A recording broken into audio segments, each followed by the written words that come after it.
दक्षिण पूर्व एशिया में फैले 17,000 से ज्यादा द्वीप जो प्रशांत और हिंद महासागर को काटते हुए करीब 3,000 मील तक फैले हैं। इनकी दूरी इतनी है कि लंदन से तेहरान तक का फासला भी इसके आगे फीका पड़ जाएगा। लाखों साल पहले फूटे ज्वालामुखी की राख ने यहाँ की मिट्टी को उपजाऊ बनाया, फिर घने जंगल पनपे और इन द्वीपों को एक अनूठा आकार मिला। यहाँ के शुरुआती बाशिंदे शिकारी थे, लेकिन समय के साथ ऑस्ट्रोनेशियन लोगों ने इन द्वीपों का रास्ता दिखाया। ये वो लोग थे जिन्हें तारों को देखकर दिशा तय करने की महारत हासिल थी। वे अपने साथ खेती, औजार और एक समृद्ध संस्कृति लेकर वहां पहुंचे।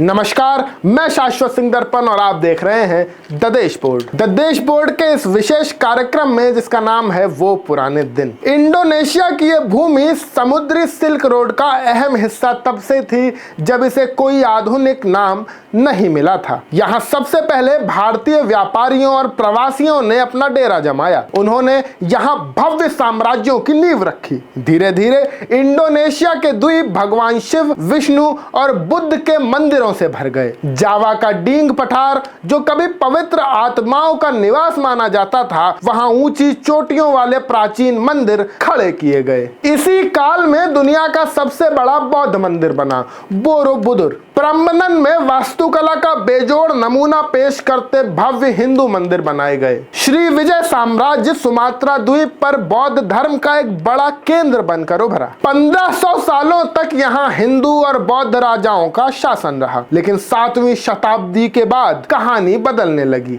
अरब के व्यापारियों को मसाले की खुशबू इंडोनेशिया के तटों तक खींच लाई। दिलचस्प बात यह है कि यहाँ इस्लाम का प्रसार किसी युद्ध या खून खराबे से नहीं, बल्कि व्यापार और संवाद के जरिए हुआ। जब अरबी और फारसी व्यापारी तटों पर विश्राम करते तो वे स्थानीय लोगों को पैगंबर मोहम्मद और उनकी शिक्षाओं की कहानियां सुनाते। एकेश्वरवाद, न्याय और समानता की इन बातों ने लोगों को गहराई से प्रभावित किया। देखते ही देखते तटीय साम्राज्यों में मंदिरों की जगह मस्जिदों ने लेना शुरू कर दिया। 13वीं शताब्दी में सुमात्रा के राजा मारा सिल्लू ने इस्लाम अपनाया और अपना नाम सुल्तान मलिक अल सली रखा। उन्हें इंडोनेशिया में मुस्लिम धर्म का संस्थापक माना जाता है। जावा में इस्लाम को घर घर पहुंचाने का श्रेय वली सांगो यानी 9 संतों के राजा को जाता है। इनमें से एक थे सुनन कली। उन्होंने लोगों के दिल तक पहुंचने के लिए एक अनोखा तरीका अपनाया, छाया कठपुतली का खेल यानी शैडो पपेट्री जिसे अंग्रेजी में कहते हैं। उन्होंने रामायण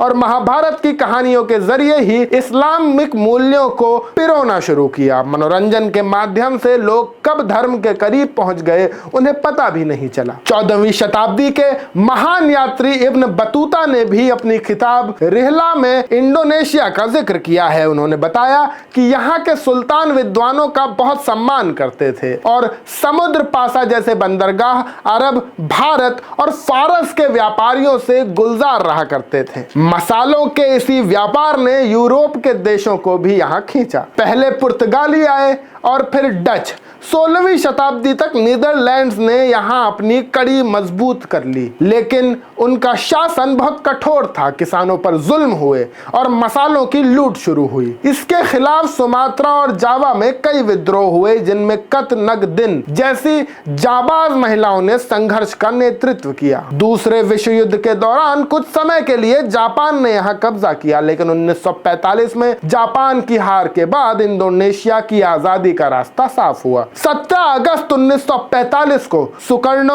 और मोहम्मद हत्ता ने स्वतंत्र इंडोनेशिया की घोषणा की। आजादी के समय सबसे बड़ा सवाल था कि देश का स्वरूप कैसा हो। अंततः यह तय हुआ कि इंडोनेशिया एक ऐसा राष्ट्र बनेगा जहां हर धर्म का सम्मान होगा। देश का आधिकारिक आदर्श वाक्य बना, भिन्ने का तुंग गल इका, यानी विविधता में एकता। आज इंडोनेशिया दुनिया की सबसे बड़ी मुस्लिम आबादी वाला देश होने के साथ साथ अपनी प्राचीन हिंदू बौद्ध जड़ों और आधुनिक लोकतंत्र का एक अनूठा संगम है। आपको आज का यह किस्सा कैसा लगा हमें कमेंट्स में जरूर बताइएगा। वीडियो को लाइक करें, अपने दोस्तों के साथ शेयर करें और हमारे और अपने चैनल द देश बोर्ड को सब्सक्राइब करना न भूलें। मैं शाश्वत सिंह दर्पण, आप देख रहे थे द देश बोर्ड। आप सबका बहुत बहुत शुक्रिया। जय हिंद, जय भारत।